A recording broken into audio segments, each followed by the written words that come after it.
वो हो गया, it's just about getting it to the end of the day. हाँ देखिए भाषा, एक चीज है जो हमारा सुबह का आज मॉर्निंग सेटअप था वो एक काफी ऑब्वियस था। मैं मतलब एक चीज जो डिस्कस की थी कि एक कल की बड़ी रैली के बाद आज गैप अप में अगर आप 20 डीएमए पे खुलेंगे तो वहां पर लॉन्ग नहीं है और अग्रेसिव ट्रेडर चाहे तो शॉर्ट भी कर सकता है, और एक स्टॉप लॉस हमने सजेस्ट किया था। मार्केट ने उसको रिस्पेक्ट किया क्योंकि वो एक लॉजिकल ट्रेड थी और most of the times logical trades play होती हैं, तो आज वो लॉजिकल ट्रेड प्ले हुई। अब 18,250 से 18,300 आपके लिए सप्लाई जोन बन गया है और ये डिक्लाइनिंग 20 डे मूविंग एवरेज, ये ध्यान रखिएगा। तो इसके लिए अगले 3-4 दिन बहुत क्रूशियल हो जाएंगे मार्केट के लिए, क्योंकि डिक्लाइनिंग 20 डे मूविंग एवरेज में अगर मार्केट नीचे गिरता है तो फिर रेजिस्टेंस है वो थोड़ा नीचे होता रहता है इंस्टेड ऑफ थोड़ा और ऊपर होने के बजाय। बाय जोन कहाँ है, जो मैंने सुबह भी बोला था वही रिपीट कर रहा हूं, 18,050 से 18,100 वहां मिले, किसी भी कारण से मिले तो बाय जोन है।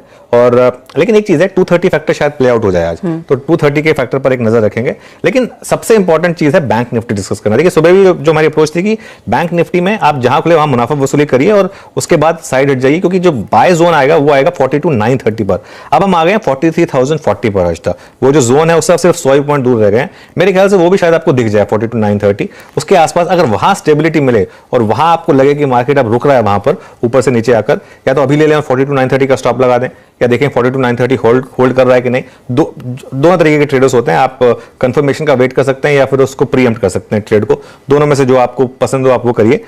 लेकिन ओवरऑल टेक्सचर बैंक निफ्टी का अभी भी बाय ऑन डिप्स है, ये मार्केट शॉर्ट का मार्केट अभी भी नहीं है बैंक निफ्टी में। और आज की कमजोरी के बावजूद मैं ये कहूंगा कि बैंक निफ्टी काफी स्ट्रांग है, और इनफैक्ट बैंक निफ्टी शायद पूरी दुनिया के इंडिसेस में सबसे स्ट्रांग इंडेक्स है इस समय, जिस तरीके से इसने पिछले कुछ टाइम में कारोबार किया और इस पूरे साल से काम किया। जी हम इनफैक्ट दुनिया के सामने हमारी चाल तो काफी बेहतर रही ही है, स्पेशली अगर आप निफ्टी की बात करें। लेकिन अनुज, जब नॉर्मली इस पूरे हफ्ते हम फ्लैशबैक 2022 कर रहे थे कि कौन से स्टॉक्स चले, कहां पर निराशा हाथ लगी, कौन सा आईपीओ हिट हुआ, कहां पर कौन सा फ्लॉप हुआ। जब इस पूरे साल को लुक बैक करके देखते हैं, सबसे बड़ी लर्निंग क्या साबित हुई होगी एक भारतीय ट्रेडर की? मेरे ख्याल से सबसे बड़ी लर्निंग ये साबित हुई है कि आप पास रिकॉर्ड से नहीं जा सकते। आपको जो मार्केट करंट एविडेंस पे दिखा रहा है कि जो आपको अप्रोच करना चाहिए मार्केट, उसके हिसाब से काम करिए।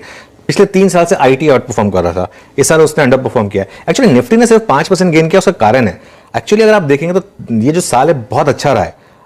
33 निफ्टी स्टॉक्स हैं हर्षदा जो ग्रीन में रहे हैं, सिर्फ 17 स्टॉक्स हैं जो रेड में रहे हैं। लेकिन क्योंकि वो जो 17 स्टॉक्स है उनका वेट काफी ज्यादा था, इसके लिए निफ्टी में गेन सिर्फ 5% के रह गए।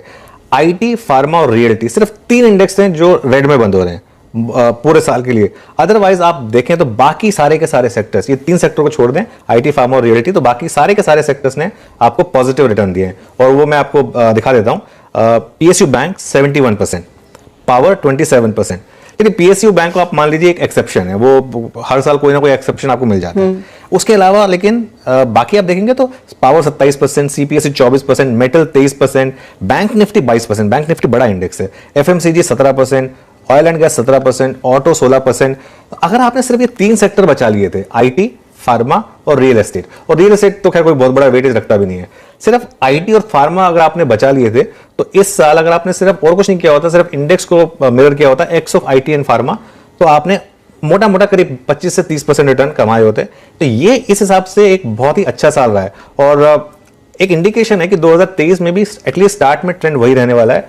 लेकिन मार्च अप्रैल के बाद आईटी पर ध्यान दीजिएगा, हो सकता है वो जो ईयरली गाइडेंस आनी शुरू होगी उसके बाद मुझे लग रहा है कि मार्केट बॉटम आउट हो जाएगा आईटी नेम्स में, क्योंकि वो सब कुछ प्राइसिंग कर लेगा। कंपनियों की खराब कमेंट्री, यूएस में रिसेशन का डर, वो सब प्राइसिंग कर लेगा। लेकिन मेरे लिए सबसे बड़ी लर्निंग ये रही है कि मार्केट रोज आपको कुछ नया सिखाता है और आप अपने पास्ट लॉरल्स पे नहीं रह सकते। इसमें पिछले साल जो हुआ उससे कोई मतलब नहीं है। 2023 में मार्केट आपको कुछ और नई चाल दिखाएगा और आप कुछ सीख भी लेंगे। अगर 2022 से हो सकता है कि 2023 में एग्जैक्टली उसका उल्टा हो। तो अब मार्केट में निम्बल रहना बहुत जरूरी है, ये सबसे इंपॉर्टेंट है। अब नॉर्मली सब लोग अपनी खुद की प्लेबुक बनाते हैं और मार्केट के बेसिक फंडामेंटल्स की प्लेबुक तो